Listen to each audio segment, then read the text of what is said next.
Olá, meus amigos e amigas, sou o professor Vinícius do Vale. Estaremos hoje comentando a Lei 13.964, publicada em 24 de dezembro de 2019, a denominada, apelidada como pacote anticrime. Os nossos comentários se farão em relação ao ponto específico, às alterações trazidas no âmbito do artigo 157 do Código Penal, o tipo de roubo. Importante, antes, apresentar que o pacote anticrime teve período de vacatio legis de 30 dias, ou seja, ela vem produzindo os seus efeitos a partir de 23 de janeiro de 2020. Lembrando que a referida lei foi objeto de algumas ações diretas de inconstitucionalidade distribuídas no âmbito do Supremo Tribunal Federal, promovidas por algumas entidades de classe e partidos políticos.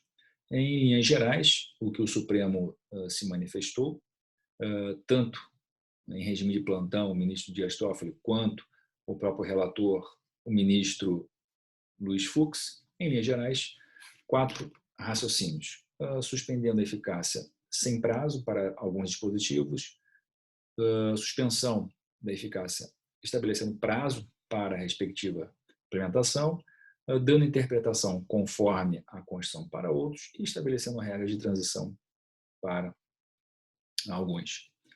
Bom,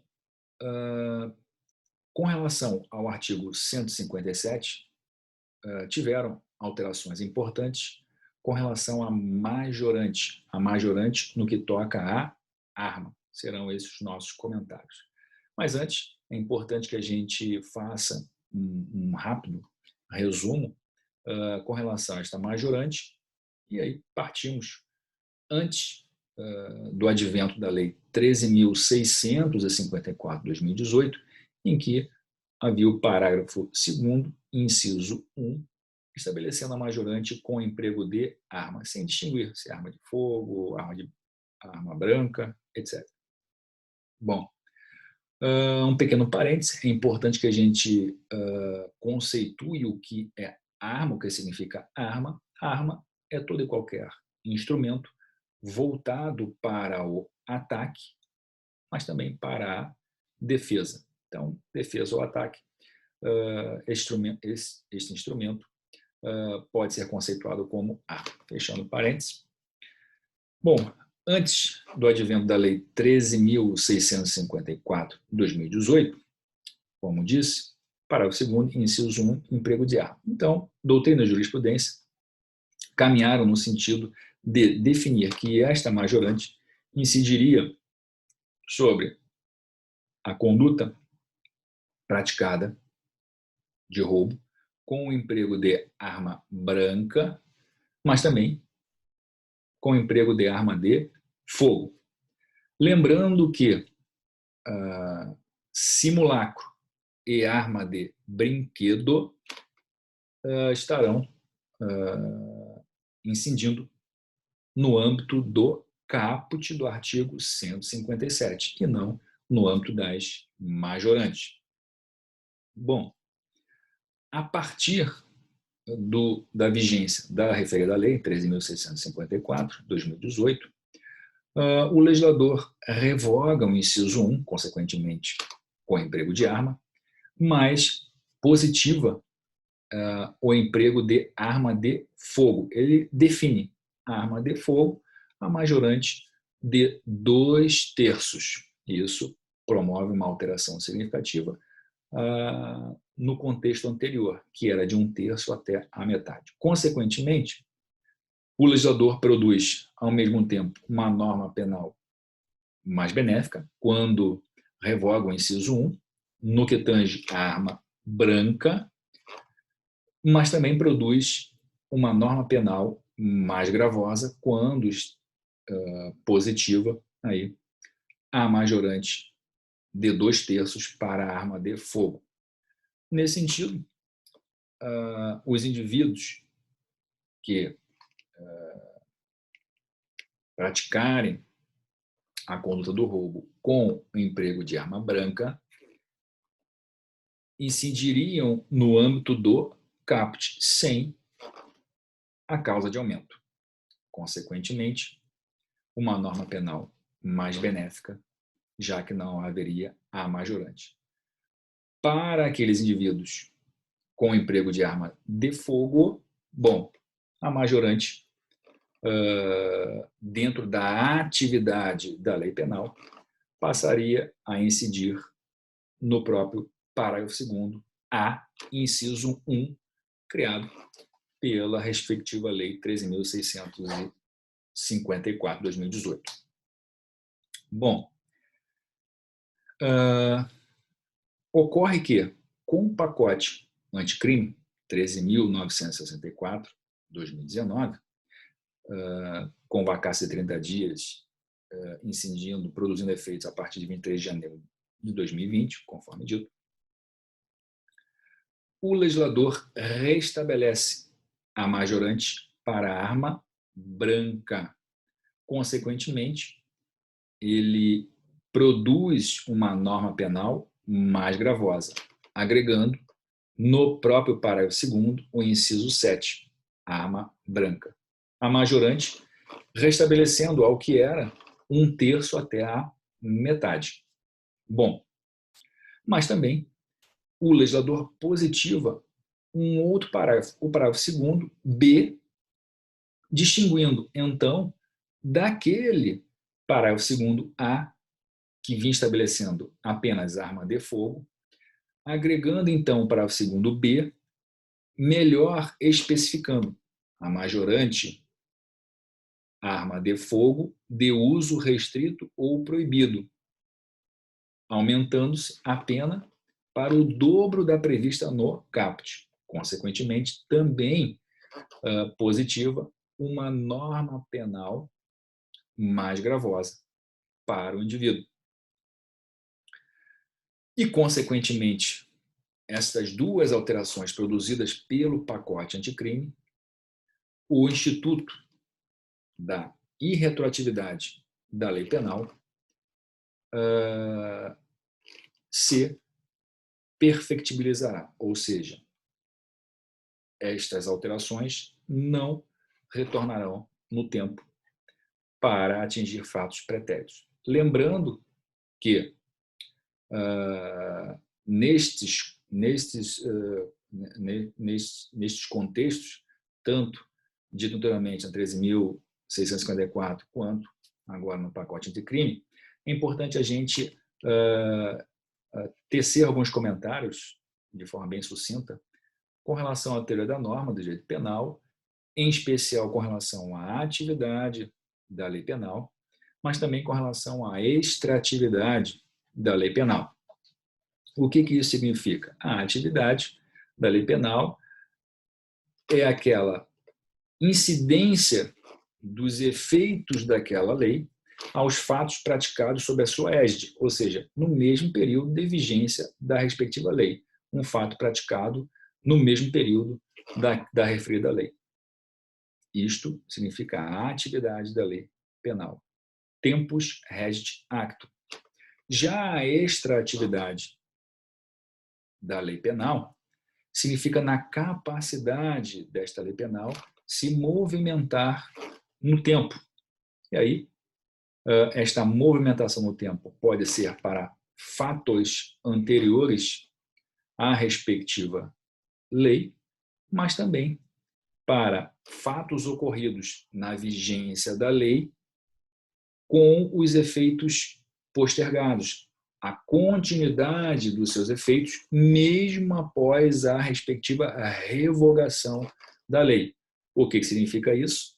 Significa a ultraatividade. Então, em resumo, a extratividade ela ocorre tanto para trás, a retroatividade, quanto para frente, a possibilidade de continuidade dos efeitos daquela lei revogada na ultraatividade, mas sempre, sempre, sempre quando a respectiva norma penal for para beneficiar o indivíduo, o investigado, o acusado, o réu ou o condenado. E neste contexto, é importante a gente fazer a leitura de suas bases normativas. Lá no artigo 5º, inciso 40 da Constituição de 88, o artigo 2º, parágrafo único do Código Penal e também o artigo 4º do Código Penal. O que o artigo 4º do Código Penal estabelece? Estabelece o momento da incidência daquela norma penal. E qual é o momento? O momento em que o indivíduo pratica a conduta. A conduta significa a ação ou omissão. Significa uma conduta comissiva ou omissiva.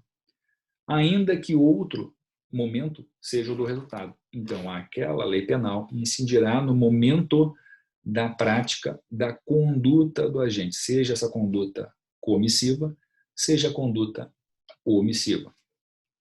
Bom,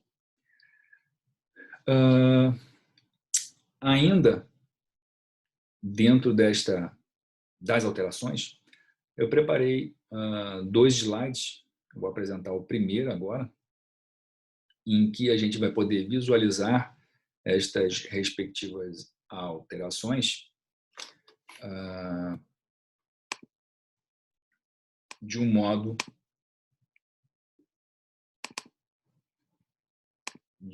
que a gente possa gravar melhor.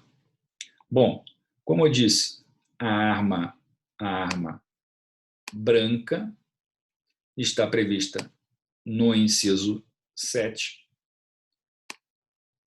do próprio parágrafo 2º, e o aumento é de 1/3 até metade, ou seja, o mesmo aumento em que era antes do advento da Lei 13.654/2018. Né?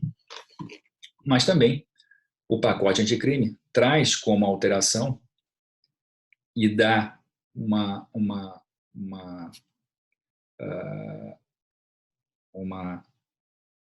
pontualidade, ou seja, traz de forma específica o que ele quer com relação à arma de fogo, num contexto ainda mais gravoso, a arma de fogo, mas de uso, o quê? De uso restrito ou proibido. E a majorante, ela vem com o dobro da pena prevista no caput. Ocorre que, como podemos perceber, no parágrafo 2º, a inciso 1, nós temos o quê? A arma de fogo. A arma de fogo. E o que sobra para esta majorante? Nós temos aqui a arma de fogo, o entendimento é que a arma de fogo de uso, o quê? Permitido. A arma de fogo de uso permitido. Ou seja, é importante a gente estabelecer essa distinção porque vai afetar diretamente a mensuração da respectiva pena nas duas causas de aumento. Uma tem um aumento de 2/3 e a outra aplica-se em dobro a pena prevista no caput. Bom, para isto, percebemos então a necessidade de complementação, de fazer uma remissão a um outro dispositivo, a um dispositivo em que traz conceitos do que significa arma de fogo de uso permitido e arma de fogo de uso restrito ou proibido. Estou falando do decreto 9.847 de 2019, também recente, traz estas conceituações que são importantes para a gente definir qual respectiva majorante a aplicar. Bom, dentro dessa linha de raciocínio, como a norma penal precisa de complemento, nós estamos nos referindo de uma norma penal em branco, no caso, o decreto, uma norma penal em branco heterogênea. E aí, aproveitando o gancho deste bate-papo com relação à norma penal, só relembrando para vocês com relação às espécies de norma penal em que a doutrina assim estabelece. Dentre outros conceituações, outras nomenclaturas, mas o que apresento para vocês é a norma penal em branco homogênea, em que nós temos a mesma fonte de produção, ou seja, a produção lei, produzida pelo Congresso Nacional, e a outra, o complemento, também lei, produzida pelo Congresso Nacional. Dentro desta linha, nós podemos ter o complemento dentro da mesma lei, homogênea, homovitelínea, mas também o complemento pode ser em outra lei, como, por exemplo, no Código Civil, no Código Tributário, etc. Então, nós estamos falando de uma norma penal homogênea heterovitelínea. No caso específico, quando eu falo no decreto, eu estou falando em norma penal em branco heterogênea. Por quê? Porque a fonte de produção da norma é outra, ou seja, nós estamos falando de decreto. Um decreto que não foi produzido pelo Congresso Nacional. Bom, em linhas gerais, é claro que este complemento, reforçando aí esta conversa com relação à norma penal em branco, né? Caso de revogação ou outra situação, ou agregar outro conceituação, isso também entra na linha de raciocínio da lei penal mais gravosa ou mais benéfica, consequentemente retroage ou não retroage. Bom, dentro desta situação, eu fiz um outro slide, o slide do próprio decreto, e vocês vão verificar, eu coloquei a ementa ali. A gente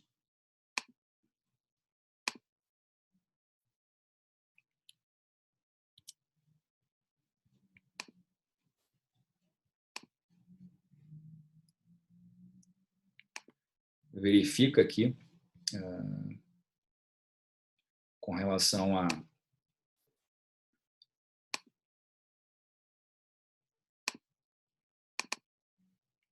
esse slide, a gente pode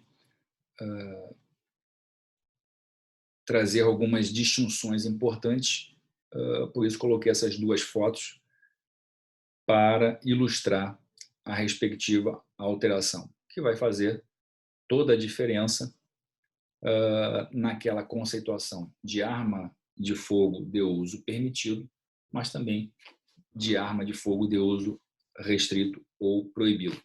O que temos no decreto 9.847, de 25 de junho de 2019? Ele regulamenta o Estatuto do Desarmamento, trazendo as suas respectivas conceituações. E ali, na foto, a foto de cima, nós temos um fuzil calibre 7.62, arma esta de uso restrito. Arma que, por exemplo, somente as forças de segurança podem utilizar.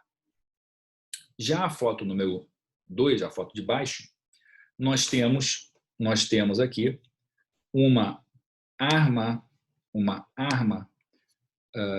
de fogo de uso proibido. Ali em cima, nós temos uso restrito. E por que aqui, qual é a distinção de restrito para proibido? O proibido, como o próprio decreto estabelece, o proibido, ela traz um determinado objeto, um instrumento que aparentemente não se traduz como arma de fogo. Ele apresenta uma dissimulação para determinado objeto, mas, na verdade, ele produz disparos de munição. Há potencialidade lesiva de produção de disparos, como, por exemplo, a muleta. A foto 2 é uma muleta, significando, então, que o emprego de uma muleta que efetua disparos de munição se caracteriza numa arma de fogo de uso proibido e, consequentemente, incidindo na majorante, a mais gravosa das majorantes, com relação ao emprego de arma, a arma de fogo de uso proibido, aplicando-se em dobro a pena. Bom, importante a leitura deste decreto para respectivas conceituações. Demais, o pacote anticrime, ele não trouxe alterações com relação àqueles conceitos que a gente já conhece, com relação a roubo próprio, roubo impróprio, violência imprópria, no próprio artigo 157, ou seja, no caput ou nos seus parágrafos.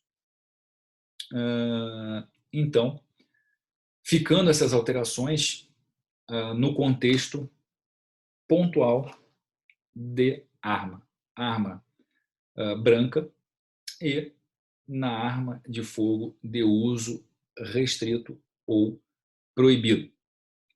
Bom, meus amigos e amigas, eram estas as considerações. Desejo bons estudos. Muito obrigado. Forte abraço.